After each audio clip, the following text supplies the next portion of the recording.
Hi, everyone. Welcome to Morning Bites. This is the first time we've done it on video.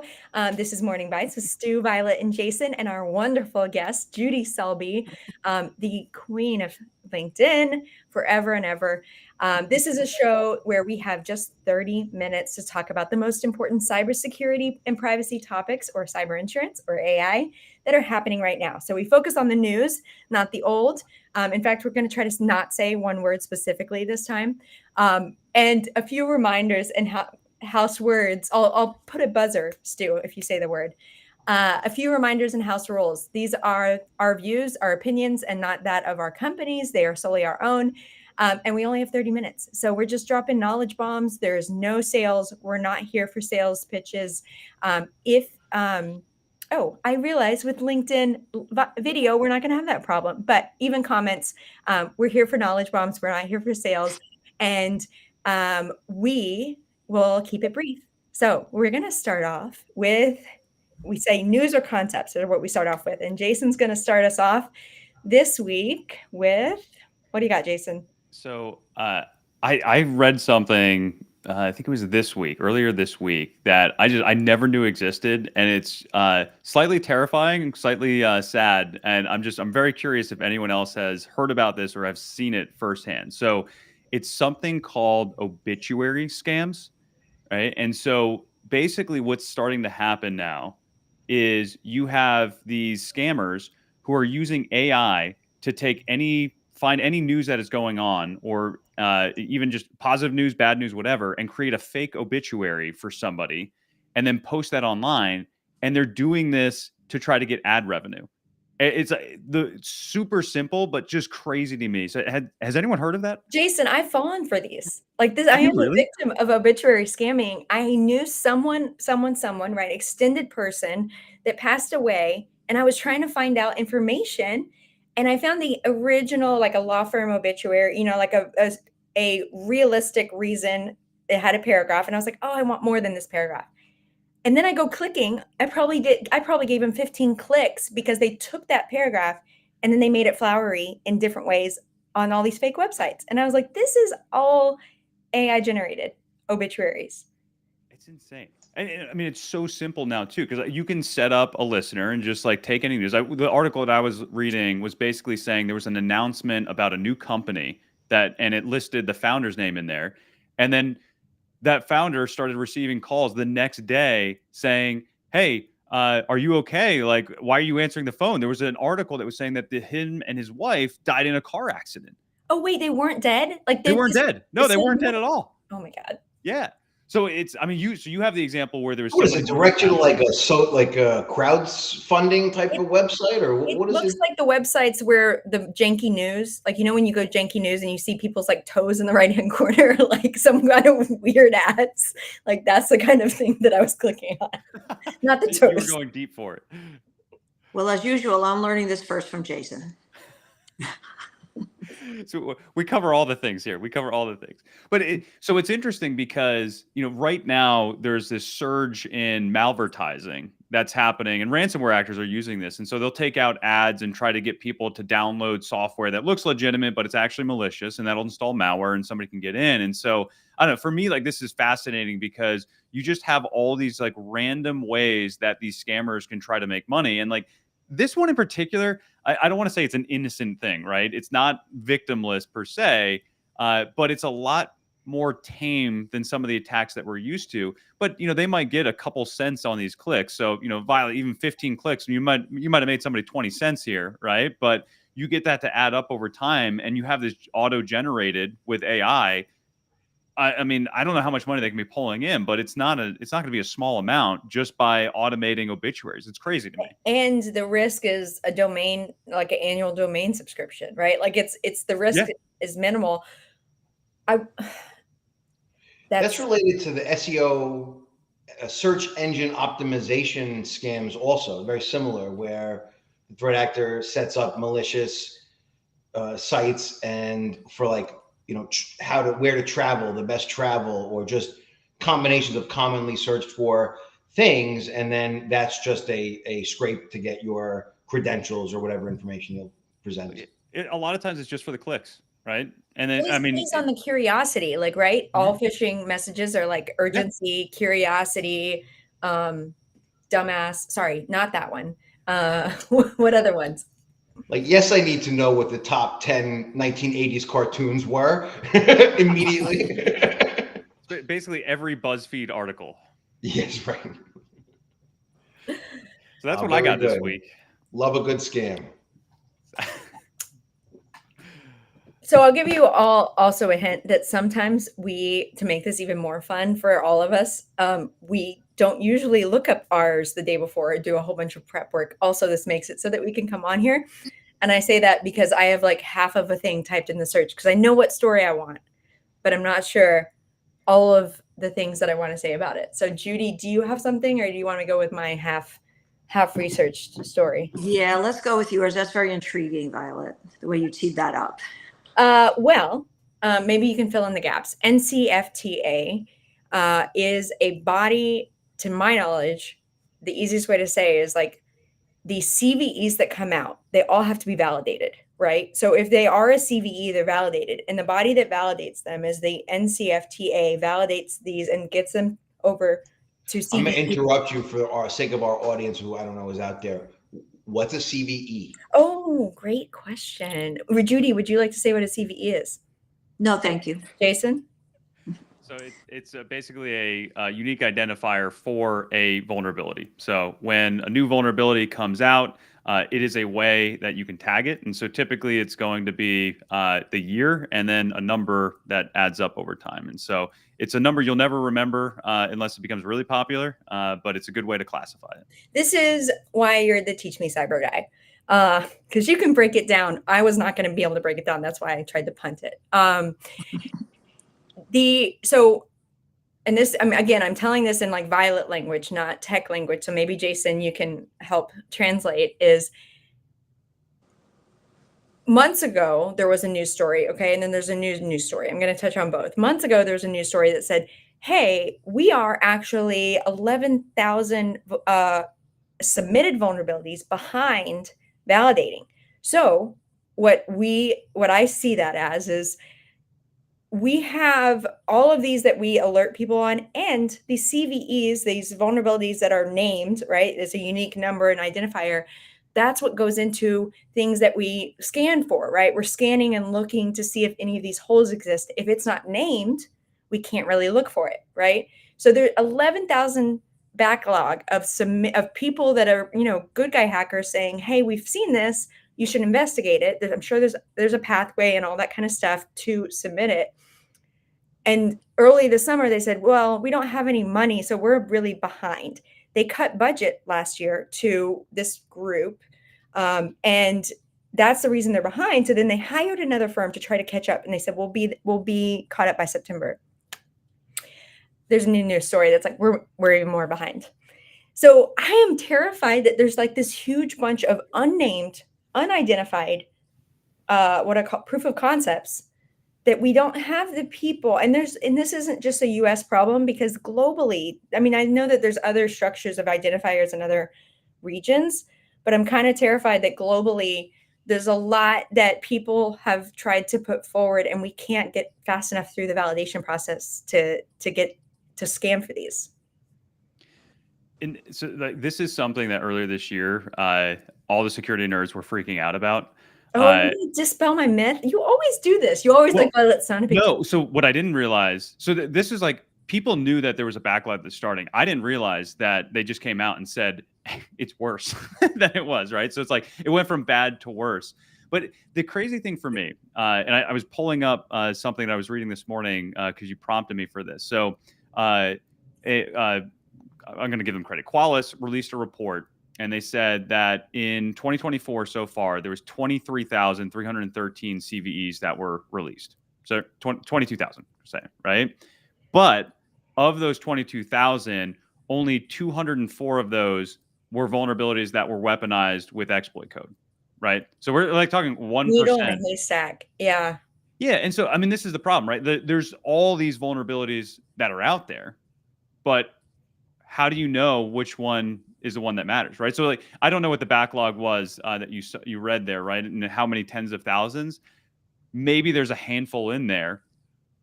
What, That are like, the and real that's value. the crazy thing is like, what do we do with all this, you know? Well, Right. you know what's interesting about this is a lot of times in the technology contracts, and maybe Stu can talk more in depth than I can about this. There's requirements based on the CVEs that are publicly available that are known. And then we also have some privacy laws out there like CCPA that talks about reasonable, cybersecurity practices. So I wonder how all that comes into play when some people know about it, but it just hasn't been validated yet. Does I think that it would come depend down on the to the company? circumstances. Is that it was a joke? Come on, it's a lawyer answer. And no, I agree. I think it would depend on the circumstances, and it's something that would consider, and what would be considered reasonable under those circumstances. But this is an interesting issue. I'll candidly, until Violet mentioned that, I did not know about this issue. I was not part of the group of nerds that were talking about it earlier in the year, but I do see the obvious concerns there. It is interesting how that ecosystem is there. And I think that's actually a really underappreciated part of incident response, where I'll speak from the perspective of counsel, when one of our clients has an incident and it affects other businesses that client is in business with, and those businesses that have any sort of sophisticated IT department, we usually receive a list of technical questions that are designed to give assurances to that other party that the CVEs or the other security risks have been accounted for, and they can do their own due diligence on their own systems. And I think that's an underappreciated aspect of the incident response process, particularly from the corporate perspective, because you would think it doesn't involve a bunch of lawyers and insurance companies. It's really a bunch of tech people talking to one another. But we find that we often can add a lot of value in that process by explaining the whys and what the incentives are for people to do this. And on the other side, when we're advocating on behalf of our clients, to explain to the people asking the questions that we all want the same thing. Our objectives are all there. So we should be working in cooperatively toward a common resolution. So I think that is an underappreciated aspect, and I'm very fascinated. And when we're done, I'm going to go look to see where these are and how we can, light a little fire under them, get them going on this. Come on now. Well, it also makes me think the other value could be if something happens and we in the insurance and legal side start seeing something, they're sure as hell going to bump up that thing to be validated, right? And so it's almost like we could find that needle in the haystack maybe before they do. Yeah. That's an interesting question. Use our persuasive combined persuasive powers to try to get this moving. And we're gonna make the numbers like the initials of our names in the on the number pad, like CVE, whatever's JRSPPS. Well, I've got a fun story. I followed. I think it's from yesterday or not that long ago, maybe last week. But there was a scammer that was overseas that was doing a scam where they do these blast text message where they send out 100,000 text messages in one click, and all these people get the text message. And the text message is smishing. So they said the design to. They click on the thing and it takes you over to a portal and you can enter your name, and it harvests all of that information. Sometimes, depending on the particular scam, they do a where they actually will try to extract funds out of you, not just get your credentials, but they're actually extracting funds depending on the particular flavor.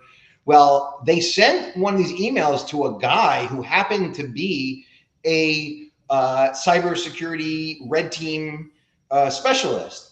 And he decided, and to some people that he knew, and I think one of the people he knew actually fell for the scam and maybe have sent money to the wrong place.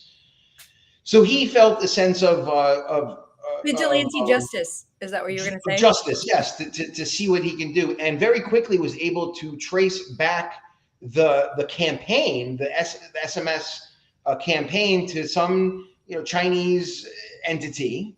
and worked with law enforcement to actually take them down. And I saw it was in either, I probably saw a summary of it on X, or it was on, I think it came from Wired magazine, if I'm not mistaken originally, but I probably found it on X. But it was a really interesting story where, with enough determination and motivation, it is possible to stop, some of this really annoying cybercrime that goes on. And I call it annoying, and I'm being somewhat facetious, but because it obviously poses real dangers. But I still can't believe the amount of spam phone calls that I receive on a daily basis to my mobile device, or text messages from people trying to raise funds for this cause or that cause. And no matter how many times you say, no, this is junk, you still get them on a daily basis. So if we as a people, as a community, cannot figure out how to get together to stop spam, which I can't believe anyone thinks is really a good thing for us as a group, as a society. No one's advocating for more spam that I've ever heard. If we can't figure out how to get together but then I see a story like the Wired story, and I find a ray of hope to our survival. So I just wanted to share that. There are some people that value efficiency. That's right. So this brings an interesting question to bear. It didn't come up in what you just described, but how does everyone feel about trying to hack the hackers back, right? Because I think your point of, hey, how can we try to help law enforcement, right? And like take an action on this. Sometimes there's a shortcut where you hack the hacker or get them to click on a document that leaks some information from their system. Like, how do we feel about that? Before we get into that, because I know most lawyers do have an opinion on that topic. But before we get into that, I want to say we are able to see your comments that are coming in. So we really love that, because I can see like Tammy, shout out, and Anthony, and Justin Tenno, and all these people. So it is a transition from audio where we can't pull someone in, but we still can see it. So what's the opinion on hack the hackers back? Judy? I don't know. It doesn't seem to work that well in, with vigilante justice in traditional, forms of, crime control. So it does make me a little bit nervous. And, I think people's motives may not be as pure as to others as they are to themselves. And so I would be really nervous. Jason, I don't know, if you start hacking back the hackers, do you make yourself more of a target? Yeah, you're not going to make friends. So I share that equal skepticism. And I think I like what you said, because it feels like you're almost opening Pandora's box by doing that. And it's, a vigilante's perception of what they're doing and the justice behind it. It can be skewed, right? Like Right. Their opinions will filter what the reality is. Who's that actor? He would never have a job if he wasn't always out trying to rescue his daughter from something. Liam Neeson. Yes. Exactly. Like, yeah, somehow just like busting into a safe or out of a safe and saving the world. Right. See, the real question for Judy is if a client expends funds in hacking back, would that be considered an extra expense under the policy, or does that go towards like first party coverage? That's what I want to know. Yeah, I don't think it would be either of those. I was kind of half kidding, Judy. Okay. Well, you never know. Stu, you can't believe the insurance questions I get. Violet would know. I'm starting to learn. I'm like, why would you think that? Funny question. Well, I have the lawyer's answer is that would be against the law. You shouldn't have that. I have had clients in the past, not current clients, so don't get nervous, but who would call and one time said, just hypothetically speaking, if I happen to know, my own set of hacking skills, and hypothetically I was able, to find where they were storing our documents, and hypothetically I was able to go get them, how does that make you feel? So Jason, similar, it sounds like something you shouldn't tell your, tell the breach counsel or just try to keep it, that. But look, the skill sets go both ways. So there's offensive security, there's defensive security, red teams and blue teams. working in concert with one another is the ideal, situation. So, from an advocacy perspective, you got to do what you got to do.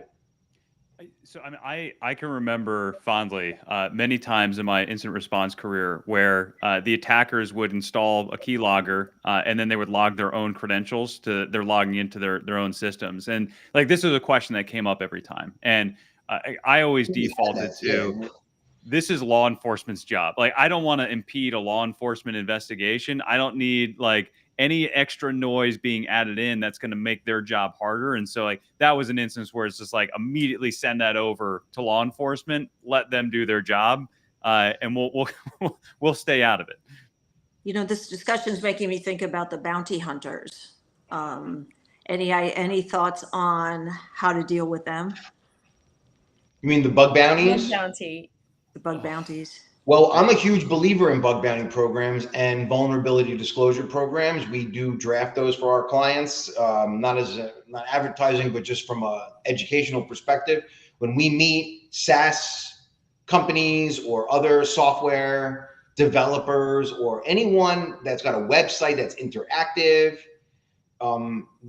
when we are doing our intake, we immediately look to see what sort of disclosure program they have. And if there's none, we raise it as an issue right away.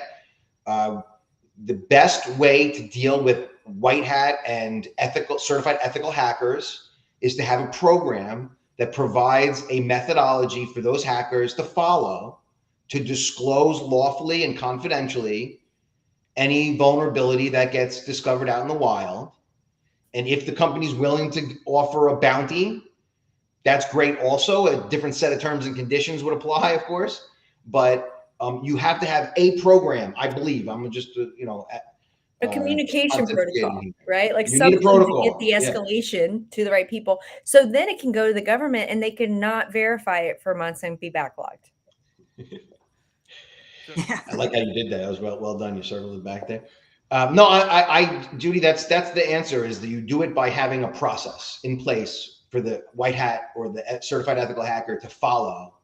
So this way they can What about the random email you get from someone? You send them a real nasty lawyer's letter. Well, depending on what they've done, unless they've got you by the whats, and then you gotta negotiate with them. But I will tell you the amount of noise that comes from these things. It can be interesting, right? So there's always merit to have the program. So there's kind of set ground rules, and people aren't randomly emailing you in the middle of the night.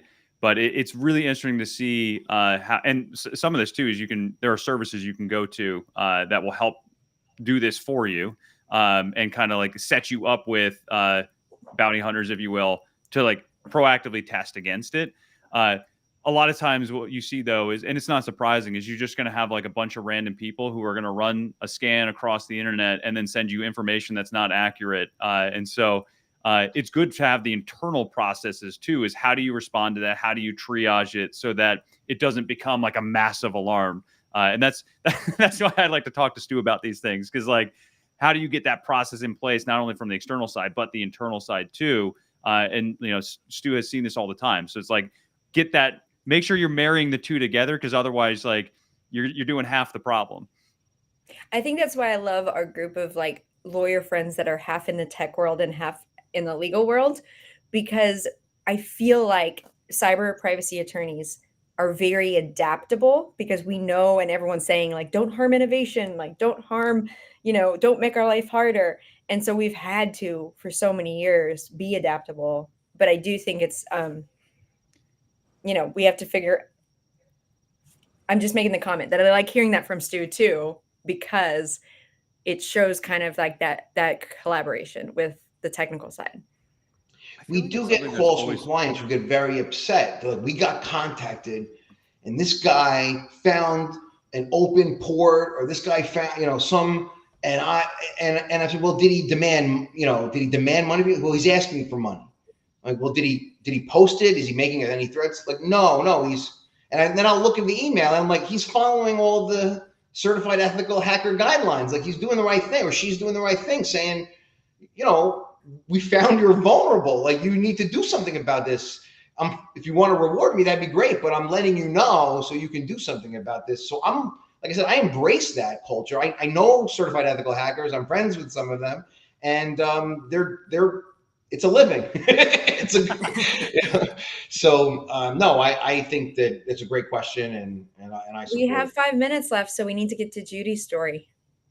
Well, I don't know if it's so much of a story, just something that I'm seeing. I mean, there were so many things I could pick to talk about that's going on in cyber insurance right now, because everybody knows I'm just a coverage lawyer. My partner, Dan Marvin, is supposed to get me a t-shirt that says I'm just a coverage lawyer.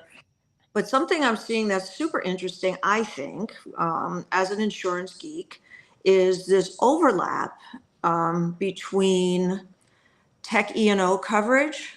So for technology services providers or product providers, and cyber and privacy claims.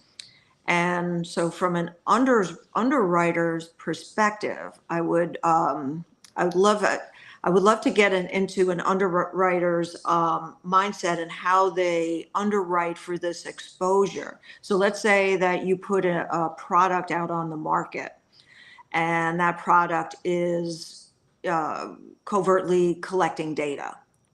And if it's, a certain type of data, you could get a claim that, it's a data breach. You could get a claim, if you get sued, you can, get sued for the data breach. You can also get sued for, the misrepresentation or the E&O around the technology. So we're seeing lots and lots of these kind of overlapping claims right now that I don't know if they were thought about, back in the day when, not that long ago, but when people started adding the tech, coverage to the cyber policies. I So have an underwriter friend that is specifically E&O, and every time I have a question, I always go to her, but now I need to go to you with E&O questions. yeah, it's really very challenging, and the exposure, there's a very recent example, and it's not the one that we're not allowed to say. Another one where You figured it out what we're not allowed to say, huh? but a certain, software as a service provider, their product was out there, and then some bad guys found a way to exploit something around that. And it's just leading to massive litigation for that company who never had a data breach itself, and for all of its customers. And so it becomes, I look at it, I was like, well, which part of the insurance policy is triggered, or are both sides triggered? Pretty interesting stuff for an insurance geek. I agree with Jess too. She just commented that we need more discussions around tech E&O and overlap. So we're going to have some kind of bring on the brokers and underwriters and Judy so you can quiz them on it. Try to figure out where their mind is. Well, I'll just say I've been at this for a little while, a little gray hair. When I first got as a younger lawyer, a tech E&O assignment where we had to defend a software developer against an allegation of negligence, there was no cyber insurance. It was considered at that time to be a design professional risk or a design professional like risk. And the claim professional that assigned us that matter was actually also doing like bridges and tunnels, engineering and architecture cases. So Weird. I found it's been hearing what you said, that now we're seeing this overlap and more starkly, is really very interesting to me, because I remember the shift when the standalone cyber insurance policies started to include that third party tech E&O cover as part of the offering. And now I know there's so many different flavors of cyber insurance that are out there, and they all play with different strategies about how to sell. And the tech claims are extremely interesting. We've seen telecom providers get sued. We've seen developers, so we get those a lot. The biggest one we get is the botched implementation cases. Those are I feel like every third claim is implementation gone wrong. So we see a lot of those types. I think it's a great cover, and I love that stuff. I'm sorry. So if they didn't, Judy, we'll end in a second. If they didn't sue, if they didn't have cyber insurance or tech E&O, what are the other lines that they would try to get money from? For the matters that I've seen, there's probably nothing out there. there's probably nothing else out there that would cover it, you know, unless you had a Like professional. miscellaneous professional liability or something. Maybe you had a professional liability, and then you have to make sure that it's one of the covered services, and maybe it is, but you know the value of the cover in the cyber, because there's such overlap. I had one matter that triggered tech E&O, cyber coverage, the third party coverage, and regulatory coverage, all in one. Yeah. Well, we are rounding out the 30 minutes. It was jam-packed full of fun information, and we can't wait till next month where we come back on a Friday again, and this time again in video so that you can see it and it's recorded. So thank you so much, everyone, for joining us, and we'll see you next time. Bye. Thanks, everyone.